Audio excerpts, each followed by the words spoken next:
صرف اتنا کہہ دوں، اگر تمہارے ذہن میں یہ خیال آتا ہے کہ ولی اللہ جب فوت ہو گئے تو پھر کیسے مدد کرتے ہیں، تو اس میں صرف اتنی بات عرض کر دوں کہ موت سے حقیقت باطل نہیں ہو جاتی، موت سے حقیقت باطل نہیں ہوتی، مرنے کے بعد بھی حقیقتیں قائم رہتی ہیں۔ ایک دلیل صحیح بخاری کی سماعت فرما لیجئے، شہدائے احد 70 شہید تھے، جنازہ پڑھایا گیا، حضور اکرم صلی اللہ علیہ وسلم نے تدفین کے لیے کیا حکم ارشاد فرمایا تھا، جنازے کے لیے کیا حکم ارشاد فرمایا تھا؟ جسے قرآن زیادہ یاد ہو اسے قبلہ کی طرف آگے رکھا جائے۔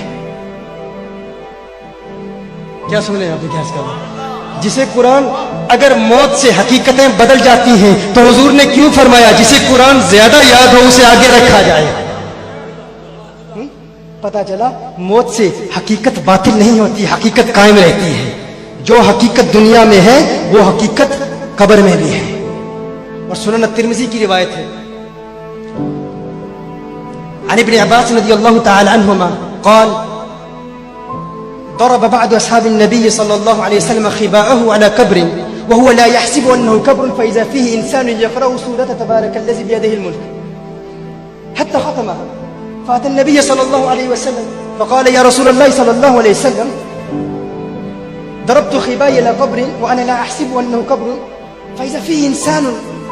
يقرأ سورة تبارك الذي بيده الملك حتى ختمها، قال رسول الله صلى الله عليه وسلم هي المانية هي المنجية تنجيه من عذاب القبر۔ ترمذی کی بھی ہے روایت، یہ امام طبرانی نے المعجم الکبیر میں بھی روایت کیا ہے، امام بیہقی نے شعب الایمان میں بھی۔ آپ کے سوال کا جواب دے رہا ہوں تاکہ یہ ذہن میں یہ خیال نہ رہے کہ ولی اللہ جب مر جاتے ہیں تو سنتے نہیں اور ان کی حقیقت باطل ہو جاتی ہے، حقیقت باطل نہیں ہوتی۔ حضرت عبداللہ ابن عباس رضی اللہ تعالیٰ عنہ روایت فرماتے کہ ایک صحابی ایک خیمہ لگاتا ہے اور اسے پتہ نہیں ہوتا، علم نہیں ہوتا وہاں قبر ہے، وہ خیمہ لگاتا ہے اور کہتا ہے کہ میں نے اچانک سنا کہ قبر سے کوئی سورہ ملک پڑھ رہا ہے، یہاں تک کہ مکمل سورہ ملک پڑھ لی۔ وہ حضور کی بارگاہ میں حاضر ہوتے ہیں، عرض کرتے ہیں یا رسول اللہ صلی اللہ علیہ وسلم میں نے فلاں جگہ خیمہ لگایا،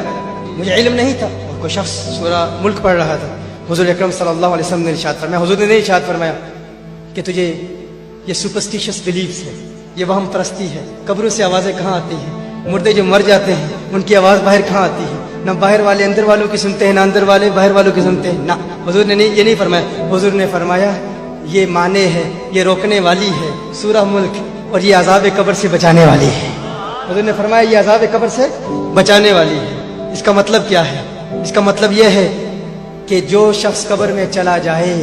اگر اللہ کا پیارا ہو، اگر چاہے تو اللہ کے اذن سے جو باہر ہیں ان کو بھی اپنی آواز پہنچا سکتا ہے، یہ ممکن ہے۔ اس سے یہ بات بھی سمجھ آ گئی کہ اللہ کا بندہ، اللہ کا پیارا جو دنیا میں کرتا ہے اگر چاہے تو قبر میں بھی کرتا رہتا ہے،